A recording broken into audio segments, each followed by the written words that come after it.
Le Japon semble être sur la voie de la reprise, cependant les données récentes montrent clairement que l'économie du pays est en train de ralentir. Pour en parler plus en détail, je reçois Jasper Lawler, analyste des marchés chez CMC Markets. Jasper, nous avons constaté le ralentissement de la production manufacturière au Japon en mars. Les données ont montré une légère amélioration des conditions d'exploitation dans le secteur de la production manufacturière. Voyons-nous des signes de ralentissement de la dynamique de l'économie japonaise ? Oui, je crois que c'est une préoccupation importante en ce moment, vu le montant de la liquidité qui avait été injectée dans l'économie japonaise. Malgré une certaine reprise que nous avons remarquée au cours des quelques derniers trimestres, l'augmentation de la taxe a stimulé l'économie nationale, mais à un rythme toujours pas suffisant pour assurer la reprise.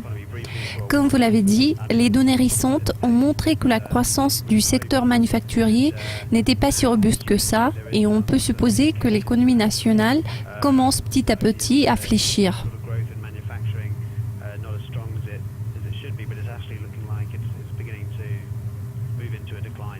La croissance de l'économie japonaise a largement déçu les attentes car les dépenses en capital avaient reculé, ce qui témoigne de ce que le rebond dans les dépenses des consommateurs n'aide en rien à stimuler les investissements des entreprises. Est-ce que ce sera reflété dans les données sur les ventes au détail japonaises que nous apprendrons aujourd'hui ? Oui, je pense que ça va être le point clé. Nous avons pas mal de données importantes concernant l'économie japonaise qui vont sortir très bientôt. Elles vont nous donner une meilleure compréhension de l'état général de l'économie locale. Pour ce qui concerne les ventes au détail, je crois que les consommateurs ressentent jusqu'à présent les effets de la hausse de la taxe. Comme nous le savons tous, il y avait une accélération importante des achats avant l'augmentation de la taxe et puis, un mois après, nous avons enregistré une faiblesse prononcée au niveau des ventes. Je ne serais pas surpris de voir que la baisse de la production a conduit à la détérioration de la confiance, ce qui pourrait bien sûr se refléter sur les ventes au détail.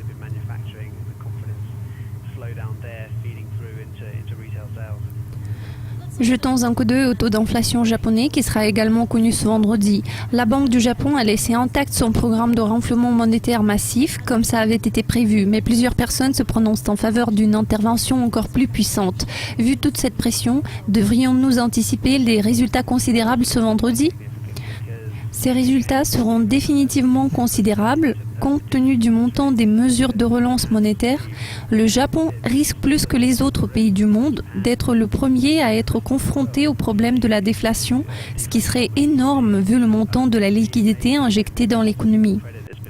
En outre, vu que le Premier ministre Kuroda s'est vu accorder un nouveau mandat lors des élections anticipées, dans l'espoir qu'il parvienne à redonner du souffle à l'économie, et compte tenu de l'état actuel des données japonaises, elles ne vont que confirmer la nécessité de recourir à plus de mesures afin de stimuler la croissance économique. En plus, il ne faut pas oublier que les contre-mesures prises par la Banque centrale européenne dans un effort d'affaiblir l'euro ont réduit l'efficacité des interventions de la Banque du Japon.